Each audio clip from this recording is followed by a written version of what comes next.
Halo, Moto Rider.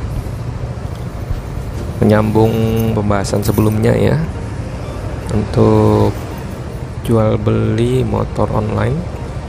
Nah, topik kali ini seperti yang sudah saya sampaikan di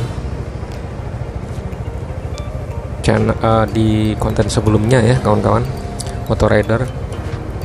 Ya, mungkin sebelumnya posisi saya masih di Kalimantan Timur ya, dan kali ini motovlog kali ini topiknya waspada penipuan jual beli motor online ya kawan-kawan. Dan ya, informasi ini itu saya dapatkan dari bapak-bapak yang udah pengalaman lah ya, suhu-suhu di showroom Samarinda.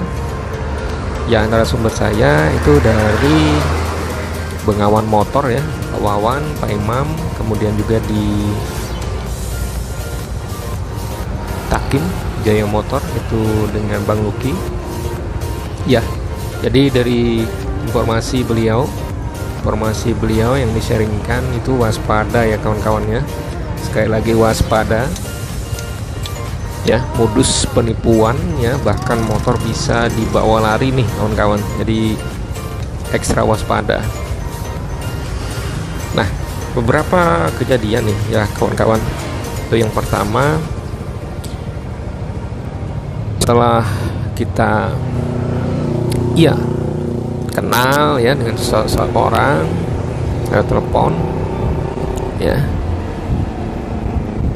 Jadi di sini kita posisi sebagai penjual ya kawan-kawan.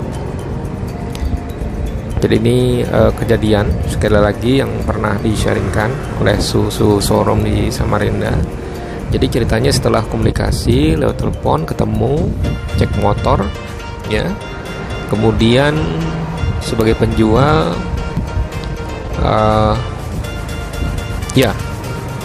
nggak sadar nih, kita taruh surat-surat ya kawan-kawan di jok motor. Kemudian pembelinya izin ya kan ke penjual, izin untuk coba, tadi udah cek sama-sama, kemudian mau coba motor ya. Dan ya, si penjual mengizinkan nih kawan-kawan, dan apa yang terjadi, motornya langsung digas kencang ya, dibawa kabur ya kawan-kawan. Itu contoh kejadian. Kemudian contoh kejadian yang lain, jadi setelah komunikasi bertemu ya, kemudian sama-sama cek motor, kemudian surat-surat kembali ditaruh di jok ya. Kemudian kita sebagai penjual, waktu itu ada seorang penjual ya, itu ikut tes motor. Kemudian tiba-tiba di tengah jalan nih, si pembeli ini ngomong gini, itu suara apa ya di knalpot sama ban belakang, kayaknya ada yang aneh deh. Kemudian sebagai penjual kita tentunya nggak mau dong, maksudnya si penjual itu tidak mau jualannya dianggap tidak bagus ya kawan-kawan. Kemudian minta berhenti, kemudian lihat ke bawah, tentunya duduk atau jongkok gitu ya, memeriksa ya kawan-kawan. Dan apa yang terjadi, motornya kembali digas ya kawan-kawan ya. Lanjut kasus yang lain, ada penjual nih kawan-kawan ya, itu datang ke showroom mau jual motor ya, BKB, STNK, faktur ya, buku petunjuk, buku servis, dan garansi lengkap ya. Dan sebagai pembeli ya, tentunya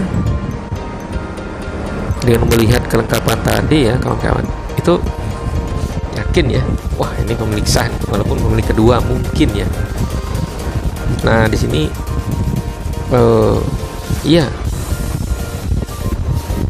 usut punya usut kawan-kawan, ternyata motornya motor orang lain ya, pemilik sahnya, bukan yang datang menjual ke showroom tadi. Lanjut, dia telepon ya, kejadian yang lain lagi nih kawan-kawan. Itu penjual menawarkan motor, kemudian pemilik showroom itu kirim pegawainya buat cek motor ya. Kemudian penjual lewat telepon tadi kirim nomor rekening.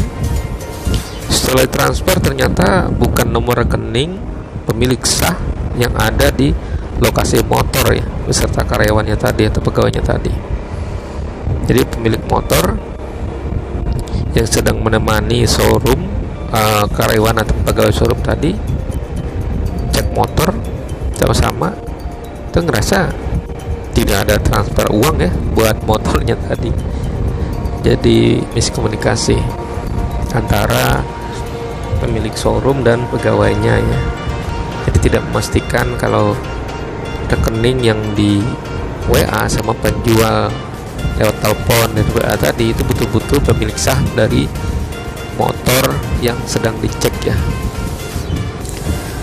Lanjut. Jadi beberapa kejadian tadi ya kawan-kawan. Jadi posisinya kita sebagai maksudnya kejadiannya itu terjadi sebagai penjual ya, kemudian juga sebagai pembeli nih ya. Jadi merugikan si penjual, merugikan si pembeli.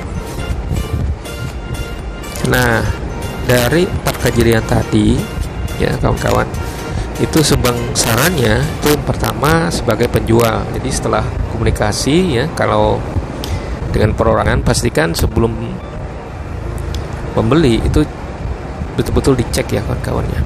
Kemudian harga deal transfer dulu nih ya.